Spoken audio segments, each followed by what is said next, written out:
Hey everyone, have I here bring a video on Dragon Ball Z Dokkan Battle. In this video, we're going to be going over the details for the Super EZA 2 Physical Goku Black. So with that, if you're new to my channel, like, subscribe, comment below, do all that good stuff. Let's go ahead and dive right in. And I do apologize for my voice. I am still recovering from Miami. For those who don't know, I've been traveling quite a bit for this year. I'm from California, traveling across country. Definitely can take it out of you, but Miami in of itself was a very, very good time. If I ever made like a travel vlog or something like that, you would have seen good times, to say the least. Anyway, let's dive into the details here. This is the Super EZA 2 Physical Goku Black, as we expected from this celebration. Now, there's not a official notification or official announcement for the Physical Goku Black on global. I'm expecting it to drop on the same time as JP, but right now it has been officially announced on JP. But I would say within like the day today or tomorrow, we should see the Goku Black also be announced for global. But anyway, also know that there is a difference, right? This is one of the situations where global and JP had different units, and this was one of those characters that on the passive they didn't have the same passive. Again, that's very rare, right? The extreme class allies key +3 was not available on the JP version of the game. So on global, this was much more valuable at the time. But on top of that, its stats are considerably different. So if you look at the HP here, you're talking almost 10,000 difference in HP in a base stat, which is huge when it comes to HP.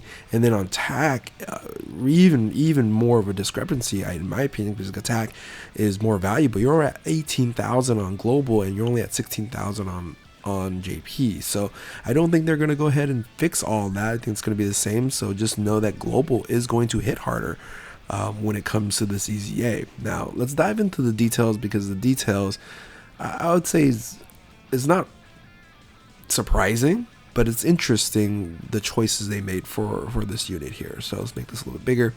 So let's start with what they ended up boosting for this unit here. This is going to be a nuking unit. So this is attack and defense 50%, which is incredibly high per key sphere obtained, unlimited.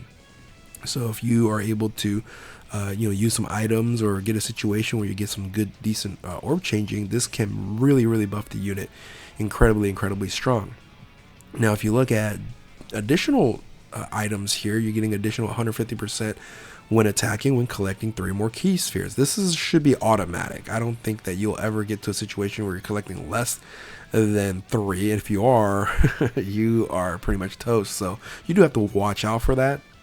But it's 150% additional boost for defense, which you're definitely going to need, because unfortunately the rest of the kit here doesn't give you guard, doesn't give you dodge or any other defensive mechanic except for flat out defensive stats. That's really all it's providing for you. So key +1 attack and defense 30% with each attack received, up to key +5, and then attack and defense 100 additional 150%.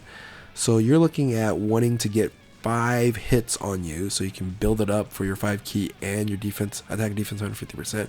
This causes some issues when you're fighting against units that are incredibly strong first round, right, in the red zone. So so this wouldn't be a particularly good unit for those types of situations. But I would say in 85% of endgame type of fights, you can still build up to this, right? So you also have a orb changing mechanic, which you really need because you want to boost this up as much as you can. So you have this rainbow key sphere orb change, and you get additional 10% to attack defense per key sphere obtained. So now you're boosting up to 60% when there's a Goku's family category enemy. And I was like, oh no, that's awful. But it says when all allies attacking the same turn or super bosses category. So generally you're probably going to be running this on a Goku Black team, so that's all going to be on super bosses. So you should get that 60%. That should be very common. You also get a chance to perform a critical hit 20% each time the character receives 3 hits in a battle. So I don't foresee that this is going to be I would assume, because there's no maximum on this is unlimited up to 100%. right? So if you can get this done 5 times, so it's 15 hits, you're critting every single time. That's what I'm reading here.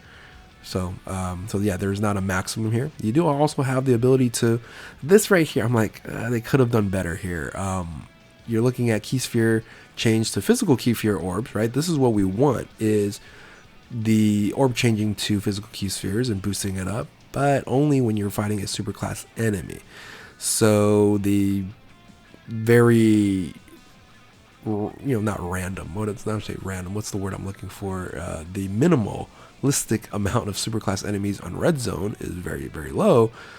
So the value of this drops it down. So they could have done what they did up here was when there's a superclass enemy or something else, it could be like big bad bosses in the same turn, or Goku Blacks, or whatever it is. They could have had something here, and that would have made this a lot better. So finally, you do have on JP, they're finally fixing the extreme class at Husky +3, so that's going to be there, and you're going to get a defense 30% for all allies. So this is a semi-support unit. You're not supporting attack, but you are getting a defensive boost, and I think that is very, very, very strong. So if you're going to use this unit as a support unit, a defensive support unit, I'd say this is going to be a very, very good unit to run. If you're going to run this on main rotation, on the other hand, it's going to be very, very random RNG. You're going to have to get certain situations. It's definitely not a first position unit, right? So that's going to be the case there. So you do have to watch where you're adding this unit. This is not going to be one of these units that you can kind of position anywhere. You do have to think about this unit here. But I think all in all, this is still a strong Super EZA.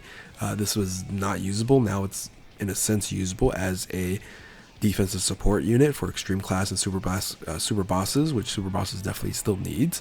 Because also, if you're going to be running super bosses, you're generally running with a lot of Goku Black units, and you are going to get big bad bosses on here. You're going to have a lot of these link skills available and linked up. So this is going to be boosted. I think this is going to perform better than maybe other people are saying that this isn't good because it doesn't have the dynamic of guard or dodge and stuff like that. But it's all straight stat boost, and I think with the numbers I see here, looks pretty good. Okay, looks pretty good. Categories here: Realm of Gods, Patara, Future Saga, Time Travelers, Kamehameha, and Human Deeds, Chrono Body and Mind. Worldwide Chaos, Power Wishes, and Super Bosses. Primarily Super Bosses are really going to run this unit down here. And again, I'm not mad at it. I'm not mad at it. So don't forget that this being a orb changer, the items are still useful in the game, right? I think a lot of people look at best units and amazing units as non-item needed, but if your other units don't need any items, you can just slot these 2 items on here and you can nuke a boss. That could make or break a run for you. And instead of just having some Whis or other more used items, this is an opportunity for you to bring a physical Parar, which is less useful than a Deborah cookie. The Deborah cookie is going to give you +5 to physical key orbs obtained, and if you're able to get this boosted here, I guess you can use this as a combo as well.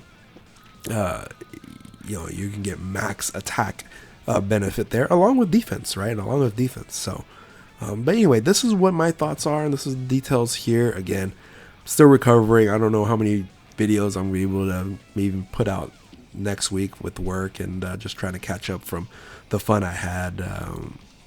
Again, let me know what you guys think in the comment section below on this particular Super EZA. Are you happy about it? Are you a little bit less impressed than I am? I think it's pretty solid.